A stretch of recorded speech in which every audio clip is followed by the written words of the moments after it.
Death of a father and his two daughters in Renton. We're hearing from the mother who tells us she became concerned when they began following a new religion, even giving up on things they were passionate about. Adriana stopped playing basketball because it was worldly. Marielle, I guess, committed some sin that was, almost everything that you can do on this earth, their dad was teaching them was a sin. But she committed some sin, and she said that she had to give up drawing as a sacrifice because of her sins. And she didn't draw after that. 17-year-old Adriana Gill, 16-year-old Marielle Gill, and their father, 33-year-old Manuel Gill, were found inside their home last week with no obvious signs of what happened. Police say a preliminary report from the medical examiner shows the girls likely died several days before their father. Betsy Alvarado, who you heard talking there a moment ago, their mother, says she wanted to tell her daughter's story to bring attention to their case, saying this should have never happened. And this is why I'm doing this, because my girls didn't deserve to die like this. There were warnings that people tried to give. There were things that people tried to do, and the least that could happen right now is for people to care about what happened to them. Alvarado says her priority right now is to give her daughters a proper burial and is hoping for community support. Meantime, law enforcement is hoping the toxicology reports will reveal more answers, and we're told those reports take about 6 weeks. Israelite. Alvarado says her former husband was following an extreme version of the Black Hebrew Israelite.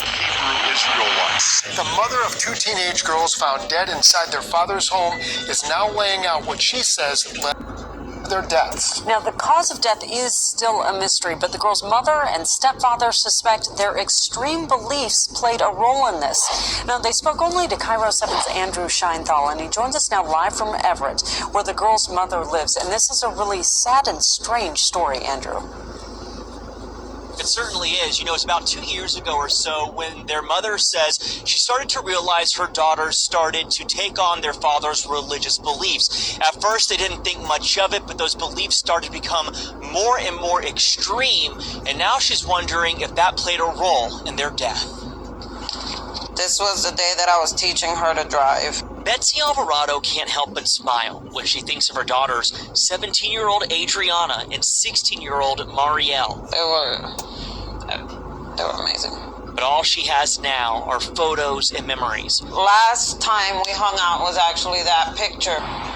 Her daughters were found dead inside their father's rented home this past weekend. His body found alongside them. Alvarado identifies him as 33-year-old Manuel Gill. How or why they died remains a mystery. Police say there's no evidence of foul play, forced entry into the home, carbon monoxide poisoning, or drug use. All I do all day is try to put things together. But Alvarado and the girl's stepfather have their own theory. They've been being brainwashed by what they were calling their religion, but must be a cult. Alvarado says her former husband was following an extreme version of the Black Hebrew Israelites. The Anti-Defamation League classifies some sects of the religion as a hate group. From the clothes they wore to their diet and even behavior, the girl's stepfather could see over the last 2 years how their lives started to change. Everything just seemed to just keep on progressing and getting more extreme and more extreme. Things became so extreme that Alvarado says she didn't spend any quality time with her daughters for the last 10 months. She says when she tried to warn the state, I told CPS this. I told them that they don't go outside, they don't have friends. Something's going on in that house. But nothing happened. Now the two of them have lost both girls and their father. And while they don't know how they died, they can't help but think their extreme beliefs played a role. So we're going to be just sitting in limbo, trying to figure out, what happened. And police are still trying to piece together this investigation, so they're asking anyone who might have any to contact authorities. We're live in Everett tonight. I'm Andrew Scheinthal, Cairo 7 News.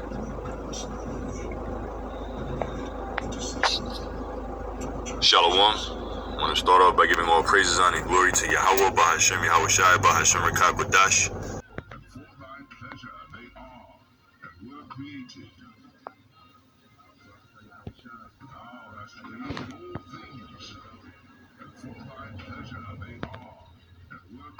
Seguro que has visto alguno de estos vídeos de Tom Cruise. Bueno, Tom Cruise no es quien los ha hecho. Ha sido este actor utilizando una técnica conocida como deepfake. ¿Pero qué es esto?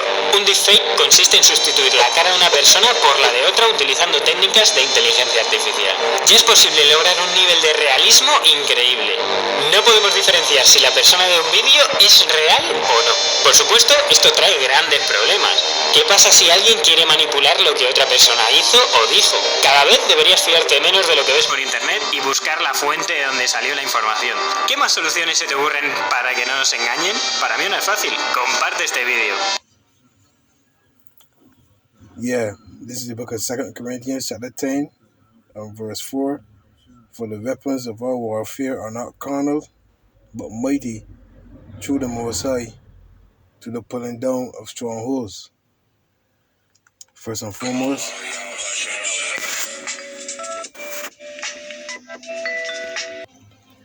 yeah, Salakia about that. So first and foremost, giving all praises to Yahweh, Bahasham, Yahweh Shai, Bahasham, Makar Kodash. Double honor to my teachers, the apostles, the elders, and the bishops of Great Millstone. Shalom to the Yakin worldwide that are sincere and serious in doing the will of Yahweh, Bahasham, Yahweh Shai, Bahasham, Makar Kodash. 2 Peter chapter 1, verse 1 and 2 to you all. I'm the brother, the disciple Koshab Banyame from the branch of the Great Millstone, Barbados. So the news clip you saw was about a father and his two daughters, and he's supposed to be a black, quote-unquote, black Hebrew Israelite, right? And you saw the video by Amawan Gabar where they quoted it 6 times, the word extreme. And the father was 33 years old. And that all goes back to numerology. And really sending a coded message, right?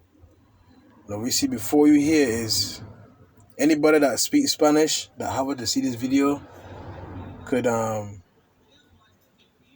give the meaning of what the narrator said.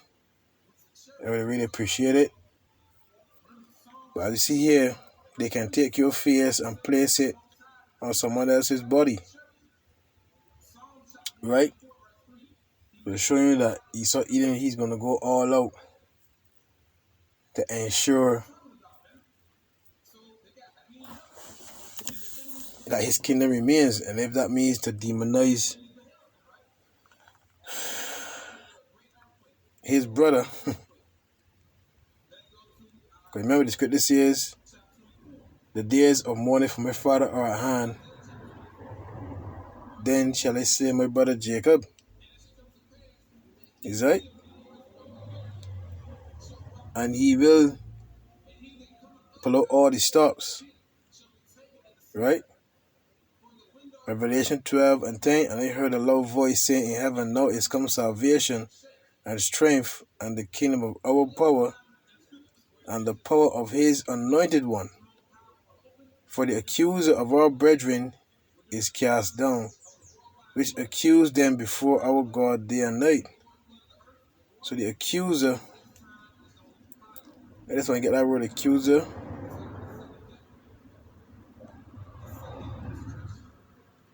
The accuser of our brethren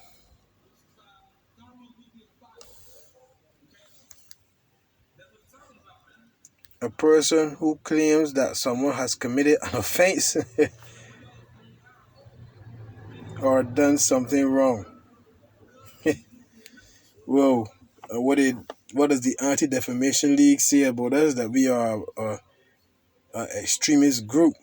We are a hate group, right? An accuser is someone who accuses someone of a crime or offense, says that they are guilty of it. Doing so is called making an accusation, and that's what they're doing to the nation of Israel, right? They are accusing us before the Father daily, before the world actually, right? And now they can go all these stars and use their technology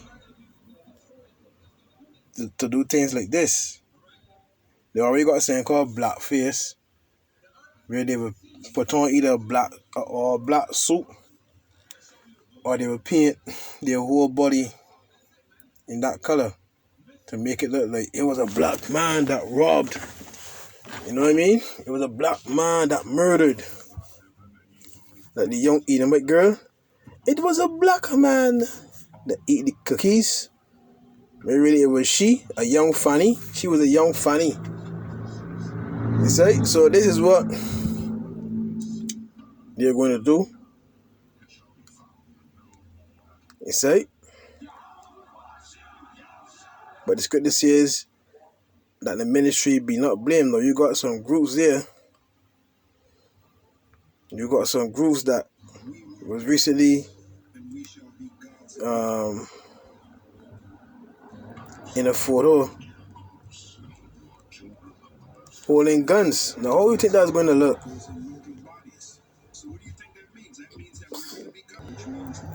So how do you think this here can look?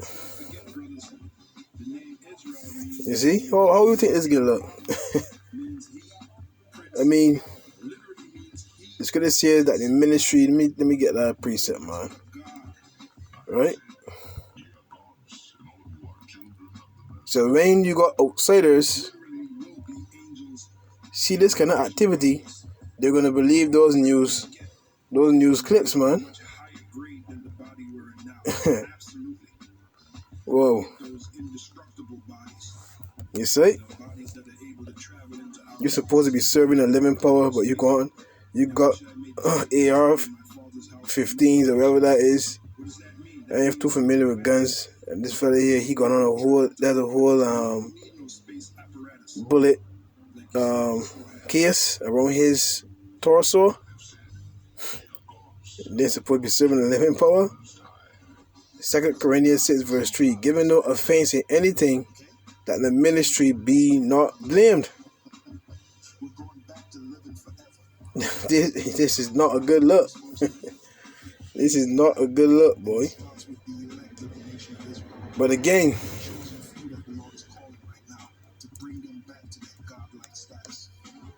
this is just fuel for fire that Esau is going to use. You understand?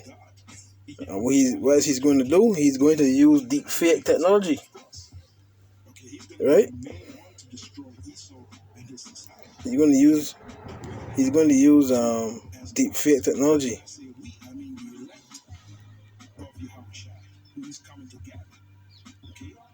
You got to be like Eliezer, man. Eliezer was found blameless, giving no offense in anything, man. So this is an offense here. You know what I mean? That you've seen before you.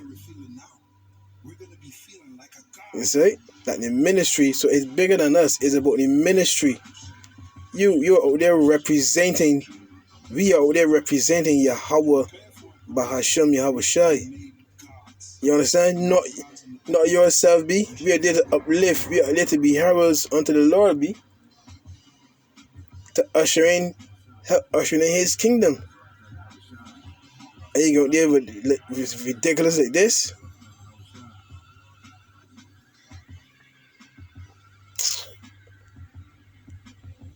Oh boy. And the woman mentioned the word cult. The word cult just simply means a way to worship. You see? So let me just get one more precept there, because this here I really want us to be that long. You see?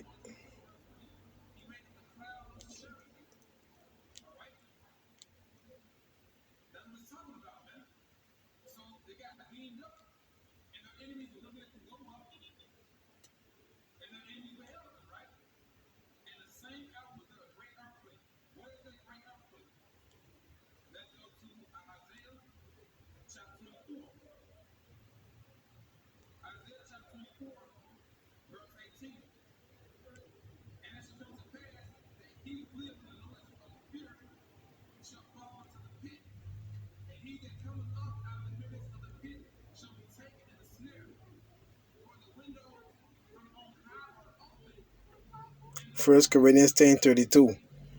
Give none offense neither to the Jews, nor to the Gentiles, nor to the church of the Most High.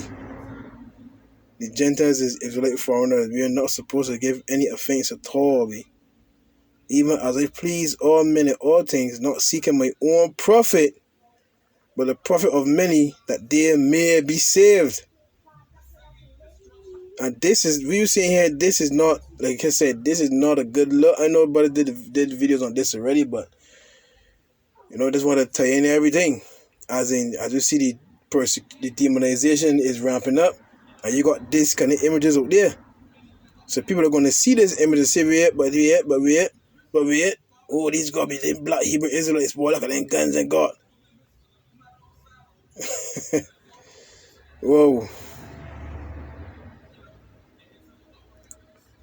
Verse 4, but in all things approving ourselves as the ministers of the Most High, in much patience, in afflictions, in necessities, in distresses, in stripes, in imprisonments, in tumults, in labors, in watchings, in fastings, by pureness, by knowledge, by long suffering, by kindness, by the Holy Spirit, by love unfeigned, by the word of truth, by the power of the Most High, by the armor of righteousness on the right hand and on the left, by honor and dishonor, by evil report. So you saw an evil report. You saw this evil report here, and there are going to be other evil reports, right? Even from our own nation. By evil report and good report, as deceivers and yet true, as unknown and yet well known, as dying and behold we live, as chastened and not killed, as sorrowful yet always rejoicing, as poor yet making many rich, as having nothing and yet possessing all things. So yeah, man, just wanted to do that video. We are not ignorant of Satan's devices, right? The scripture says, rid me from the hand of strange children. That's right. The Lord's going to deliver his righteous, boy. Psalms 144:7. Send thy hand from above. Rid me and deliver me out of great waters, from the hand of strange children. Verse 11. Rid me and deliver me from the hand of strange children, whose mouth speaketh vanity, and their right hand is the right hand of falsehood. And they show you these two clips here, and they want to show you about deep fake technology. So that is it. All praises to Yahweh Ba'ashem Yahushai.